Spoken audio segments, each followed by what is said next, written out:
gaps or anything which maybe hasn't been communicated in a correct manner, or there's some confusion between us in understanding a particular concept.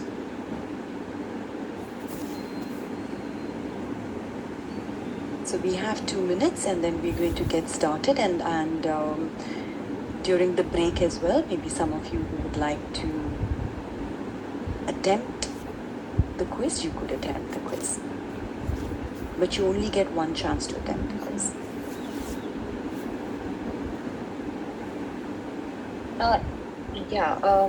Sita, it starts with one of you.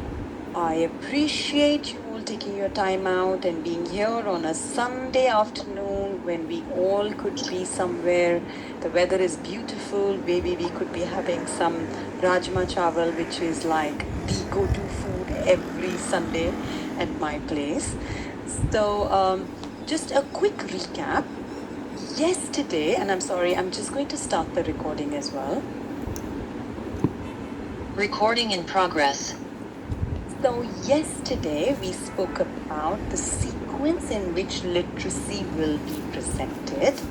While we spoke about that, we also touched upon Bruner's theory of how children learn, the inactive mode, the iconic mode, the symbolic mode. We touched upon Montessori method, the basic principles on which the Montessori method is based on. So we spoke about decoding letters.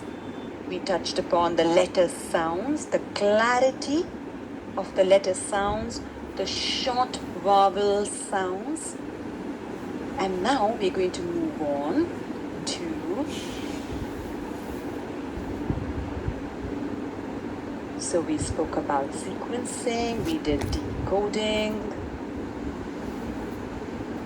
Now we are going to talk about encoding.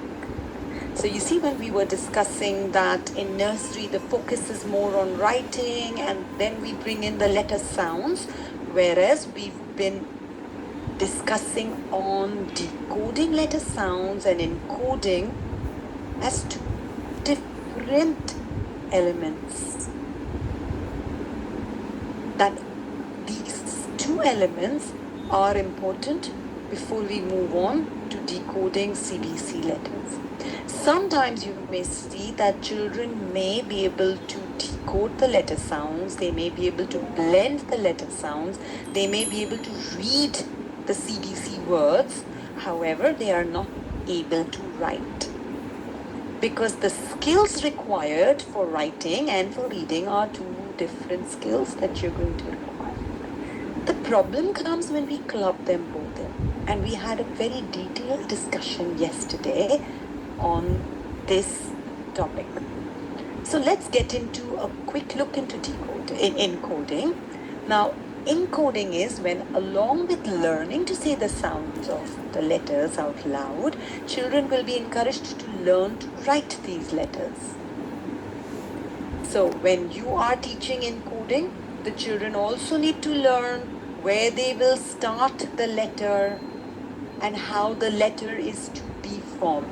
I do agree that it is easier for children to write the uppercase than the lowercase, but in Montessori and our international schools, most of the international schools start with writing also, they start with the lowercase first. Because most of your writing, when you are writing an essay or when children are writing, they're not going to use the uppercase that much. So the focus and the time given by a teacher during a literacy session is going to focus more on the lowercase. So let's establish now that you have your nursery where you have your decoding of letter sounds in most of the schools universally. You have your nursery and KG's encoding where children are learning to write. Now, nursery and KG, let's divide the encoding. When you divide the encoding in nursery, the focus will be on preparing the child's right hand for writing and less of formal writing in nursery. And when you move on to KG is where you focus on formal writing. Writing is a complex skill, and for a child to write requires variety of skills and abilities that will enhance the child's ability to write. And then you have your blending, which happens in KG1, and you have your decoding of CBC words in KG1. This can vary depending on the school, can vary on the curriculum that they are following. So this is the sequence that Montessori follows. However, I have placed the section, or rather you can say the grade as per our Indian vocabulary, where these concepts will be taught to the children. So if we have established, and we all know, that letter sounds are abstract concepts, but we are going back to Montessori method, and then we are going back to the NCF, where they are talking about there is a constructivist approach, concrete to abstract. You're talking about Bruno's inactive theory. Then the question comes that as teachers, how are we going to present these abstract sounds in a concrete manner to the child? Hands are the pathway to the brain. Instead of showing them flashcards, instead of showing them material or vocabulary which they have no clue of, we have to start from concrete to abstract, known to unknown, easy to complex, isolation of concept, reality based. So when we are talking about the Montessori materials, you first have your sandpaper letter, which is introduced to the child.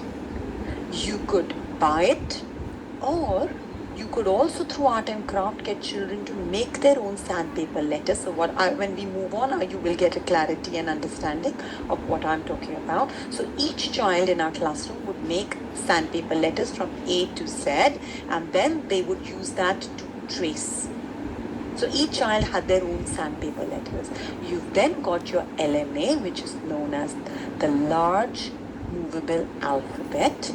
And you have your art and craft songs and your action songs. These are all your extensions and variations, your pre-literacy skills, along with formal introduction to your literacy program. Remember the sequence? Decoding of letters and encoding. So they go parallelly. Is encoding means segmenting also? Can you please elaborate when you say segmenting? Ma'am, like when we give dictation to the child, and then he has to segregate the individual sounds, and then he will write it. That is, blending is for reading, and segmenting is for writing, according to Jolly Phonics. Okay, now what I want you to focus on is isolation of concept. Okay, isolation of concept when you are showing a child how to write. And at the same time, I'm going to tell the child that you're going to blend the letter sounds or the letter that you're writing with the object. There is no isolation of concept here. So when you are showing the child how to write the letter, only focus on how you write the letter.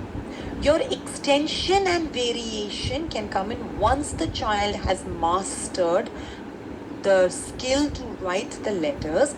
Then you can go in with your blending in the linking the sound, or you could say, oh, can you write the initial sound of this word? Then you could bring that in.